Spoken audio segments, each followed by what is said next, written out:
ಬಿಸಿಲು ಕಾಣದ ಬಾವಿ, ಹೆಸರು ಇಲ್ಲದ ಗಿಡ, ಕೆಸರು ಇಲ್ಲದ ಕೋಟೆ ಎಂದು ಪ್ರಸಿದ್ಧಿ ಪಡೆದ ಶಕ್ತಿಶಾಲಿ ದೇವಾಲಯವೊಂದನ್ನು ನಾವಿಂದು ನಿಮಗೆ ಪರಿಚಯಿಸುತ್ತಿದ್ದೇವೆ ನೋಡಿ.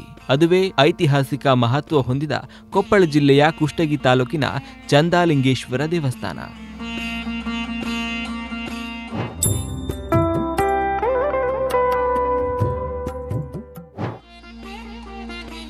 ಹನುಮಸಾಗರದಿಂದ 6 ಕಿಲೋಮೀಟರ್ ದೂರದಲ್ಲಿರುವ ಹನುಮನಾಳ ಅರಣ್ಯ ಪ್ರದೇಶದ ಬೆಟ್ಟದಲ್ಲಿ ಈ ದೇವಸ್ಥಾನ ಇದ್ದು ಪುರಾತನ ಇತಿಹಾಸವನ್ನ ಹೊಂದಿದೆ. ಕೊಪ್ಪಳ ಜಿಲ್ಲೆ ಕುಷ್ಟಗಿ ತಾಲೂಕಿನ ಅಂಚಿನಲ್ಲಿರ್ತಕ್ಕಂತಹ ಚಂದಾಲಿಂಗೇಶ್ವರ ಕ್ಷೇತ್ರ ಒಂದು ಐತಿಹಾಸಿಕ ಮಹತ್ವ ಹೊಂದಿರೋದ್ರ ಜೊತೆಗೆ ಅದೊಂದು ರೈತರಿಗೆ ಹೇಳಿ ಮಾಡಿಸಿರ್ತಕ್ಕಂಥ ಸ್ಥಳ. ಯಾಕಂದ್ರೆ ವರ್ಷದಲ್ಲಿ ರೈತ 2 ಬಾರಿ ಬಿತ್ತನೆಯನ್ನು ಮಾಡ್ತಾನೆ, ಮುಂಗಾರು ಹಂಗಾಮಿನಲ್ಲಿ ಮತ್ತು ಹಿಂಗಾರು ಹಂಗಾಮಿನಲ್ಲಿ. ಹೀಗಾಗಿ ಜೂನ್ ತಿಂಗಳಲ್ಲಿ ಆರಂಭವಾಗ್ತಕ್ಕಂತಹ ಮುಂಗಾರು ಬೆಳೆಯನ್ನ ಯಾವ ಬೀಜಗಳನ್ನು ಬಿತ್ತಬೇಕು ಅಂತಕ್ಕಂಥದ್ದನ್ನು ತಿಳಿಸ್ಕೊಡ್ಲಿಕ್ಕೆ ಮತ್ತು ಹಿಂಗಾರು ಹಂಗಾಮಿನಲ್ಲಿ ಬಿತ್ತನೆ ಆಗ್ತಕ್ಕಂತಹ ಬೀಜಗಳು ಯಾವುದು, ಉತ್ತಮವಾಗಿರ್ತಕ್ಕಂಥ ಫಸಲು ಬರ್ತಕ್ಕಂಥ ಬೀಜ ಯಾವುದು ಅಂತಕ್ಕಂಥದ್ದನ್ನ ಅಲ್ಲಿಯ ನುಡಿಯನ್ನ ಹೇಳೋದಕ್ಕಾಗಿ ನಡೀತದೆ. ಅಲ್ಲಿ ಒಗ್ಗಯ್ಯ ಕೊಡ್ತಕ್ಕಂಥ ನುಡಿಯನ್ನೇ ಆಧರಿಸಿ ಈ ಭಾಗದ ರೈತರು, ಇದು ಅಷ್ಟೇ ಅಲ್ಲ, ಬಾಗಲಕೋಟೆ, ಬಿಜಾಪುರ, ಧಾರವಾಡ, ಗದಗ, ಕೊಪ್ಪಳ ಈ ಎಲ್ಲ ಬಹುತೇಕ ರೈತರು ಆ ನುಡಿ ಜಾತ್ರೆಯಲ್ಲಿ ನುಡಿ ಕೇಳುವುದಕ್ಕಾಗಿ ಜನ ಸೇರಿದ್ದಾರೆ. ಇನ್ನು ಆ ದೇವಸ್ಥಾನ ತನ್ನದೇ ಆಗಿರ್ತಕ್ಕಂಥ ಗರ್ಭದಲ್ಲಿ ಸಾಕಷ್ಟು ವಿಸ್ಮಯಗಳನ್ನು ಇಟ್ಕೊಂಡಿರುವಂಥದ್ದು ನಮಗೆ ಅಲ್ಲಿ ಹೋದಾಗ ಕಂಡು ಬರ್ತದೆ. ನಾವು ಚಂದಾಲಿಂಗ ಎಂಟ್ರಿ ಆಗೋ ಹೊತ್ನಾಗ ಪ್ರವೇಶ ದ್ವಾರದಲ್ಲಿ 56 ಕಂಬಗಳ ಒಂದು ಮಂಟಪ ಬರ್ತದೆ. ಅದಕ್ಕೆ ಅರಿವಿನ ಮಂಟಪ ಅಂತ ಹೇಳ್ತಾರೆ. ಏನದ 56 ಕಂಬಗಳು ಅಂದ್ರೆ ಒಂದು ಸಣ್ಣದಾಗಿರ್ತಕ್ಕಂಥ ಪ್ರದೇಶದಲ್ಲಿ ಅತ್ಯಂತ ಆಕರ್ಷಕವಾದಂಥ ರೀತಿಯಲ್ಲಿ 56 ಕಂಬಗಳು. ಆ ಪ್ರತಿಯೊಂದು ಕಂಬಗಳು ಒಂದೊಂದು ನಮ್ಮ ಮನುಷ್ಯನಿಗೆ ಬೇಕಾಗಿರ್ತಕ್ಕಂತಹ ಅವನ ಬದುಕನ್ನ ಸಾಕಾರಗೊಳಿಸಲಿಕ್ಕೆ ಪೂರಕವಾಗಿರ್ತಕ್ಕಂಥ ಮಾಹಿತಿಯನ್ನ ಪ್ರತಿಯೊಂದು ಕಂಬಗಳು ಕೊಡ್ತಾವ ಅಂತಂದು ಹೇಳ್ತಾರೆ.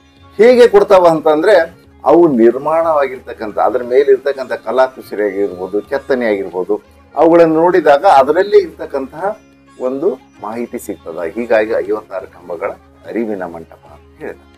ಇನ್ನು ಒಳಗಡೆ ಹೋದಾಗ ಬಿಸಿಲಿಲ್ಲದ ಬಾವಿ ಅಂತ ಒಂದು ಕಾಣಿಸ್ತದೆ ದೇವಸ್ಥಾನದ ಪಕ್ಕದಲ್ಲಿ, ಚಂದಾಲಿಂಗೇಶ್ವರದ ಪಕ್ಕದಲ್ಲಿರ್ತಕ್ಕಂಥ ದೇವಸ್ಥಾನದ ಪಕ್ಕದಲ್ಲಿ ಆ ಬಿಸಿಲಿಲ್ಲದ ಬಾವಿ ನೀರಿದೆ, ಇಳಿದು ಹೋಗ್ಲಿಕ್ಕೆ ಬರ್ತದೆ, ಎಲ್ಲಾ ರೀತಿಯಿಂದ ಬರ್ತದೆ. ಆದ್ರೆ ಅದರ ಮೇಲ್ಭಾಗದಲ್ಲಿ ಬಂಡೆ ಇರೋದ್ರಿಂದ ಬಿಸಿಲಿಲ್ಲದ ಬಾವಿ ಅಂತಕ್ಕಂಥದ್ದು ಪ್ರಚಲಿತ. ಆ ನೀರನ್ನ ಕುಡಿದ್ರೆ ರೋಗ ರುಜಿನಗಳು ವಾಸಿ ಆಗ್ತವ.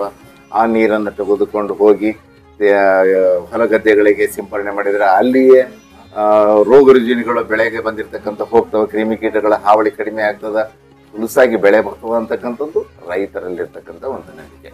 ಇನ್ನು ಹೊರಗಡೆ ಬಂದಾಗ ಒಂದು ಮರ ಇತ್ತು, ಹೆಸರಿಲ್ಲದ ಮರ ಅಂತದ್ದು. ಯಾಕೆ ಹೆಸರಿಲ್ಲ ಅಂತಂದ್ರೆ ನಮ್ಮ ಭಾಗದಲ್ಲಿ ಆ ಒಂದು ಜಾತಿಗೆ ಸೇರಿರ್ತಕ್ಕಂಥ ಆ ಒಂದು ಫ್ಯಾಮಿಲಿಗೆ ಸೇರಿರ್ತಕ್ಕಂಥ ಗಿಡಗಳು ಎಲ್ಲಿಯೂ ಇಲ್ಲದ ಕಾರಣಕ್ಕಾಗಿ ಅದಕ್ಕೆ ಯಾವ ಹೆಸರು ಇಡಬೇಕು ಅನ್ನೋದೇ ಜಿಜ್ಞಾಸೆಯಾಗಿ ಅದಕ್ಕೆ ಹೆಸರಿಲ್ಲದ ಮರ ಅಂತಾನೆ ಕರೆದ್ರು. ನಂತರದಲ್ಲಿ ಏನಾಯ್ತು ಅಂತಂದ್ರೆ ಆ ಮರ ಬಿದ್ದು ಹೋಯ್ತು.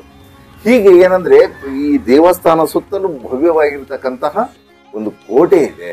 ಕೋಟೆಯ ಒಳಗಡೆ ಸಾಕಷ್ಟು ಲಿಂಗಗಳಿವೆ, ಗುಡಿಗಳಿವೆ. ಅಲ್ಲಿ ಒಂದಲ್ಲ 101 ಮೂರ್ತಿಗಳವ. ದಕ್ಷಿಣ ದ್ವಾರದಲ್ಲಿ ಚಂದಾಲೇಶ್ವರ ಗುಡಿ ಸುತ್ತ 101 ದೇವರ ಮೂರ್ತಿಗಳು, ಕಾಶಿಲಿಂಗ, ವಿಶ್ವೇಶ್ವರ ಲಿಂಗ, ಉಜ್ಜಯಿನಿ ಲಿಂಗ, ಹೀಗೆ ಸಾಕಷ್ಟು ಲಿಂಗಗಳು ಅಲ್ಲಿ ಏನಂತಂದ್ರೆ ಕಾಣಿಸ್ತವೆ. ಇನ್ನು ಶಾಸನಗಳು ಕೂಡ ಒಂದು ಭಾಗದಲ್ಲಿ ಸ್ವಲ್ಪ ಶಾಸನಗಳು ಈಗ ಉಳಿದವು.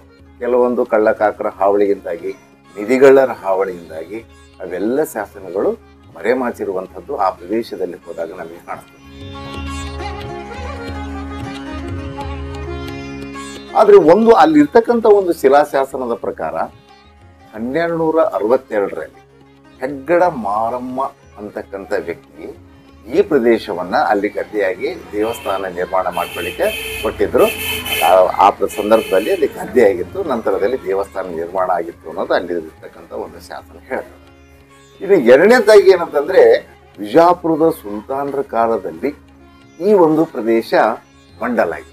ಮಂಡಲ ಅಂದ್ರೆ ಒಂದು ಕೇಂದ್ರ ಸ್ಥಾನ, ಅದಕ್ಕೆ ಚಂದ್ರಗಿರಿ ಮಂಡಲ ಅಂತ ಅದಕ್ಕೊಂದು ಈಗಲೂ ಹೆಸರು ಶಾಸನದಲ್ಲಿ ಸಿಕ್ಕದು. ಇನ್ನು ಮೂರನೇದಾಗಿ 6ನೇ ವಿಕ್ರಮಾದಿತ್ಯನಿಗೆ ಈ ಒಂದು ಕ್ಷೇತ್ರ ಸಂಬಂಧ ಇತ್ತು ಅನ್ನೋದು ಗೊತ್ತಾಗ್ತದೆ. ಅದ್ರ ಸಮೀಪದಲ್ಲಿರ್ತಕ್ಕಂಥ ಅರಸಿಬೀಡೆ ಕೆರೆ ಅಂತಂದು ಈಗಲೂ ಕೆರೆ ಇದೆ. ಆ ಕೆರೆಗೆ 6ನೇ ವಿಕ್ರಮಾದಿತ್ಯ ಬರ್ತಿದ್ದ. ಆ ಸಂದರ್ಭದಲ್ಲಿ ವಿಹಾರಕ್ಕಾಗಿ ಚಂದ್ರಲಿಂಗೇಶ್ವರಕ್ಕೆ ಬರ್ತಿದ್ದ, ಆತನೇ ಈ ದೇವಸ್ಥಾನಕ್ಕೆ ಕೋಟೆಯನ್ನು ನಿರ್ಮಾಣ ಮಾಡಿದ್ದ ಅನ್ನೋದು ಅಲ್ಲಿರ್ತಕ್ಕಂಥ ಒಂದು ಶಾಸನದ ಮೂಲಕ ನಮಗೆ ತಿಳಿದು ಬರ್ತದೆ.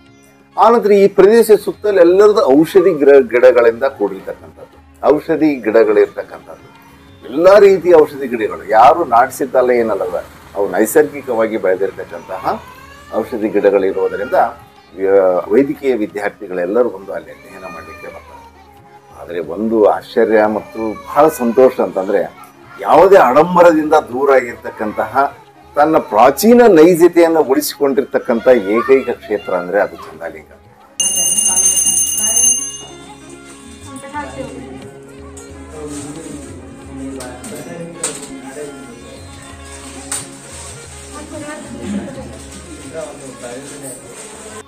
ಇಲ್ಲಿ ಚಂದ್ರಲಿಂಗೇಶ್ವರ ನೆನೆಸಬೇಕಾದ ಕಾರಣ ಅಂತಂದ್ರೆ, ಈ ಹಿಂದಕ್ಕೆ ಇಲ್ಲಿ ಬ್ರಹ್ಮ ರಾಕ್ಷಸ ಒಂದು ಚಂದ್ರಾಸನ ರಾಕ್ಷಸ ಅಂತ ಇಲ್ಲಿ ವಾಸವಾಗಿರುತ್ತೆ. ಅದು ಸಂಹಾರ ಮಾಡಕ್ಕೆ ಯಾರ ಕೈಲಿಂದ ಆಗಿಲ್ಲ. ಸುತ್ತಮುತ್ತ ಹಳ್ಳಿ ಜನರು ಅವರೆಲ್ಲ ವಾಸ ಇದ್ದು ಅವರೆಲ್ಲ ಹಂಚಿಬಿಟ್ಟಿದ್ರು. ಮುಂದೆ ಲಾಸ್ಟ್ ಪರಮೇಶ್ವರ ಬಂದ್ರಿ. ಅದು ಒಂದು ಚಂದ್ರಲಿಂಗೇಶ್ವರನ ಅವತಾರ ಈಗ ಬಂದು ಇಲ್ಲಿ ವಿಘ್ನೇಶ್ವರ ಹುಲ್ಲೆ ಹುಲ್ಲಪ್ಪ ಅಂತಂದ್ರೆ ಅದು ವಿಘ್ನೇಶ್ವರ ಅವತಾರ, ಗಂಗಾ ಮಾತೆ ಅವತಾರ, ಇಲ್ಲಿ ತುರಂಗಿ ಬಾಳಮ್ಮ ಪಾರ್ವತಿ ಅವತಾರ, ನಂದಿ ಇಲ್ಲಿ ಅವರು ನಿಂತಕ್ಕಂಥ ಅವರ ಅವತಾರ ಆಗಿ ಬಂದು ಬ್ರಹ್ಮ ರಾಕ್ಷಸರು ಸಂಹಾರ ಮಾಡಿದರು. ಸಂಹಾರ ಮಾಡೋ ಕಾಲಕ್ಕೆ ಏನು ಮಾಡಿದರೆ ಅವರು ಮಾತು ತಗೊಂಡ್ರೆ